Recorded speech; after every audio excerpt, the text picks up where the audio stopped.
10 रुपया प्रतिदिन से 5 करोड़ नेटवर्थ। आज हम एक ऐसे विषय पर बात करने जा रहे हैं जो हम सभी के लिए बहुत महत्वपूर्ण है, वित्तीय स्वतंत्रता। हम सभी का सपना होता है कि हमारे पास इतना पैसा हो कि हमें किसी चीज की चिंता ना करनी पड़े, हम अपनी मनपसंद जिंदगी जी सकें और अपने सपनों को पूरा कर सकें। लेकिन क्या यह संभव है? क्या एक आम आदमी भी 10 रुपया प्रतिदिन से शुरुआत करके 5 करोड़ की नेटवर्थ बना सकता है? आज हम इसी सवाल का जवाब ढूंढेंगे। हम देखेंगे कि यह कैसे संभव है, इसके लिए क्या क्या करना होगा और इसमें कितना समय लगेगा। मैं आपको कुछ ऐसे टिप्स और ट्रिक्स भी बताऊंगी जिनका इस्तेमाल करके आप अपनी वित्तीय यात्रा को तेज कर सकते हैं। हर बड़ी यात्रा की शुरुआत एक छोटे कदम से होती है और हमारी वित्तीय यात्रा की शुरुआत होगी सिर्फ 10 रुपया प्रतिदिन से।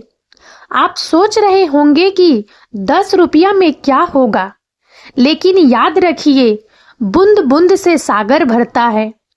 सबसे पहले हमें यह समझना होगा कि पैसा कैसे काम करता है। पैसा एक बीज की तरह है। अगर आप इसे सही जगह पर बोते हैं और इसकी देखभाल करते हैं तो यह एक बड़े पेड़ में बदल सकता है। लेकिन अगर आप इसे लापरवाही से फेंक देते हैं तो यह कभी नहीं उगेगा। बचत हमारी वित्तीय यात्रा का पहला कदम है। बचत हमें अपनी आय का एक हिस्सा बचाना होगा। यह हिस्सा कितना होना चाहिए, यह आपकी आय और खर्चों पर निर्भर करता है, लेकिन एक सामान्य नियम के रूप में आपको अपनी आय का कम से कम 20% बचाना चाहिए। बचत करने के कई तरीके हैं। आप एक बजट बना सकते हैं, अपने खर्चों को कम कर सकते हैं या एक अलग बचत खाता खोल सकते हैं। महत्वपूर्ण बात यह है कि आपको नियमित रूप से बचत करनी चाहिए। बचत करना एक ऐसी आदत है जो हमें वित्तीय रूप से सुरक्षित रहने में मदद करती है। जब हम बचत करते हैं तो हम भविष्य के लिए एक कोष बनाते हैं जिसका उपयोग हम अप्रत्याशित खर्चों जैसे कि चिकित्सा बिल या कार की मरम्मत के लिए कर सकते हैं। बचत हमें अपने वित्तीय लक्ष्यों को प्राप्त करने में भी मदद कर सकती है, जैसे कि घर खरीदना, बच्चों की शिक्षा के लिए भुगतान करना या सेवानिवृत्ति के लिए बचत करना। बचत करने के कई तरीके हैं। एक तरीका है कि आप एक बजट बनाएं। एक बजट आपको यह देखने में मदद करता है कि आपका पैसा कहां जा रहा है और आप कहां कटौती कर सकते हैं। आप अपने खर्चों को कम करने के लिए भी कदम उठा सकते हैं, जैसे कि बाहर खाना कम करना, कम खर्चीला मनोरंजन चुनना और ऊर्जा बचाने के तरीके खोजना। एक और तरीका है कि आप एक अलग बचत खाता खोलें। यह आपको अपने बचत को अपने खर्च करने वाले खाते से अलग रखने में मदद कर सकता है, जिससे आपके लिए अपनी बचत को खर्च करना मुश्किल हो जाता है। आप अपनी बचत को स्वचालित करने के लिए भी कदम उठा सकते हैं, जैसे कि अपनी तनख्वाह का एक हिस्सा सीधे अपने बचत खाते में जमा करना। महत्वपूर्ण बात यह है कि आपको नियमित रूप से बचत करनी चाहिए। यहाँ तक कि छोटी मात्रा में बचत भी समय के साथ बढ़ सकती है। जितना जल्दी आप बचत करना शुरू करेंगे, उतना ही अधिक पैसा आपके पास भविष्य के लिए होगा। निवेश बचत करना अच्छी बात है, लेकिन यह पर्याप्त नहीं है। हमें अपने पैसे को निवेश करना होगा ताकि यह बढ़ सके। निवेश करने के कई तरीके हैं, जैसे कि शेयर बाजार, म्यूचुअल फंड, रियल एस्टेट और सोना। हर निवेश में जोखिम होता है, इसलिए आपको सावधानी से निवेश करना चाहिए। आपको अपने लक्ष्यों और जोखिम लेने की क्षमता के अनुसार निवेश करना चाहिए। यदि आप निवेश की दुनिया में नए हैं तो आप म्यूचुअल फंड से शुरुआत कर सकते हैं। बचत करना अच्छी बात है, इसमें कोई संदेह नहीं है, लेकिन केवल बचत करना ही पर्याप्त नहीं है। हमें अपने पैसे को निवेश करना होगा ताकि यह बढ़ सके और हमारे भविष्य के लक्ष्यों को पूरा करने में हमारी मदद कर सके। निवेश करने के कई तरीके हैं, जैसे कि शेयर बाजार, म्यूचुअल फंड, रियल एस्टेट और सोना और प्रत्येक विकल्प के अपने फायदे और नुकसान हैं। हर निवेश में जोखिम होता है, इसलिए आपको सावधानी से निवेश करना चाहिए और निवेश करने से पहले अच्छी तरह से शोध करना चाहिए। आपको अपने लक्ष्यों और जोखिम लेने की क्षमता के अनुसार निवेश करना चाहिए ताकि आप एक सूचित निर्णय ले सकें। यदि आप निवेश की दुनिया में नए हैं तो आप म्यूचुअल फंड से शुरुआत कर सकते हैं क्योंकि वे कम जोखिम वाले होते हैं और आपको विभिन्न प्रकार के निवेशों में विविधता लाने की अनुमति देते हैं। निवेश एक महत्वपूर्ण वित्तीय उपकरण है जो आपको अपने धन को बढ़ाने और अपने वित्तीय लक्ष्यों को प्राप्त करने में मदद कर सकता है। हालांकि निवेश में जोखिम भी शामिल होता है, इसलिए यह महत्वपूर्ण है कि आप सावधानी से निवेश करें और अपनी जोखिम लेने की क्षमता और वित्तीय लक्ष्यों को ध्यान में रखें। धैर्य। वित्तीय स्वतंत्रता एक मैराथन है, स्प्रिंट नहीं। इसमें समय लगता है, आपको धैर्य रखना होगा और लगातार प्रयास करते रहना होगा। वित्तीय स्वतंत्रता का मार्ग एक लंबी दौड़ की तरह है, न कि एक छोटी दौड़ की तरह। यह एक ऐसा लक्ष्य है जिसे प्राप्त करने में समय लगता है और इसके लिए आपको धैर्य और दृढ़ता की आवश्यकता होती है। रातों रात अमीर बनने की उम्मीद न करें, बल्कि एक दीर्घकालिक योजना बनाएं और उस पर टिके रहें। वित्तीय स्वतंत्रता के लिए आपको अपनी आदतों में बदलाव लाना होगा, बचत और निवेश करना होगा और अपनी आय के स्रोत बढ़ाने होंगे।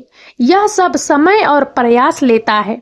रास्ते में आपको कई चुनौतियों का सामना करना पड़ेगा। आपको नुकसान भी हो सकता है, लेकिन आपको हार नहीं माननी चाहिए। आपको अपनी गलतियों से सीखना चाहिए और आगे बढ़ते रहना चाहिए। वित्तीय स्वतंत्रता की राह में कई बाधाएं आएगी। आपको अपनी वित्तीय स्थिति में उतार चढ़ाव का सामना करना पड़ सकता है और आपको निवेश में नुकसान भी हो सकता है, लेकिन इन चुनौतियों से डरने की बजाय उन्हें सीखने के अवसर के रूप में देखें। अपनी गलतियों से सीखें और रणनीति में बदलाव करें और आगे बढ़ते रहें। याद रखें, हर सफल व्यक्ति ने अपनी यात्रा में असफलताओं का सामना किया है। धैर्य का महत्व।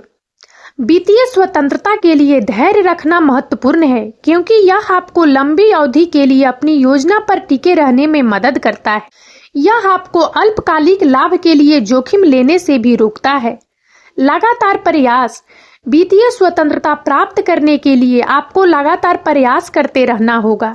इसका मतलब है कि आपको अपनी वित्तीय शिक्षा को जारी रखना होगा, अपनी बचत और निवेश को बढ़ाते रहना होगा और अपनी आय के स्रोत बढ़ाने के लिए नए तरीके खोजने होंगे। चुनौतियों का सामना करना। वित्तीय स्वतंत्रता की राह में चुनौतियों का सामना करना अपरिहार्य है। इन चुनौतियों में आर्थिक मंदी, नौकरी का नुकसान और अप्रत्याशित खर्च शामिल हो सकते हैं। इन चुनौतियों का सामना करने के लिए आपको एक आपातकालीन निधि बनानी चाहिए और अपने खर्चों को कम करने के लिए तैयार रहना चाहिए। गलतियों से सीखना। गलतियां करना मानव स्वभाव है।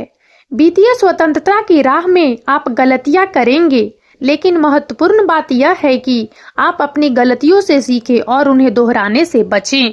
ज्ञान। वित्तीय स्वतंत्रता के लिए ज्ञान बहुत जरूरी है। आपको पैसे के बारे में सीखना होगा। आपको निवेश, बचत और बजट के बारे में सीखना होगा। आप किताबें पढ़ सकते हैं, ऑनलाइन पाठ्यक्रम ले सकते हैं या वित्तीय सलाहकारों से बात कर सकते हैं। महत्वपूर्ण बात यह है कि आपको सीखते रहना चाहिए। अनुशासन। वित्तीय स्वतंत्रता के लिए अनुशासन बहुत जरूरी है। आपको अपने लक्ष्यों के प्रति प्रतिबद्ध रहना होगा। आपको अपने खर्चों को नियंत्रित करना होगा और नियमित रूप से निवेश करना होगा। आपको अपनी भावनाओं को नियंत्रित करना होगा और लालच या डर के कारण गलत निर्णय नहीं लेने चाहिए। नेटवर्थ। नेटवर्थ आपकी संपत्ति और देनदारियों के बीच का अंतर है।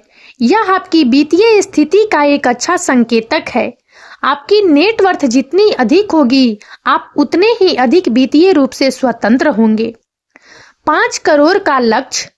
5 करोड़ की नेटवर्थ एक बड़ा लक्ष्य है, लेकिन यह असंभव नहीं है। यदि आप नियमित रूप से बचत और निवेश करते हैं तो आप इस लक्ष्य को प्राप्त कर सकते हैं।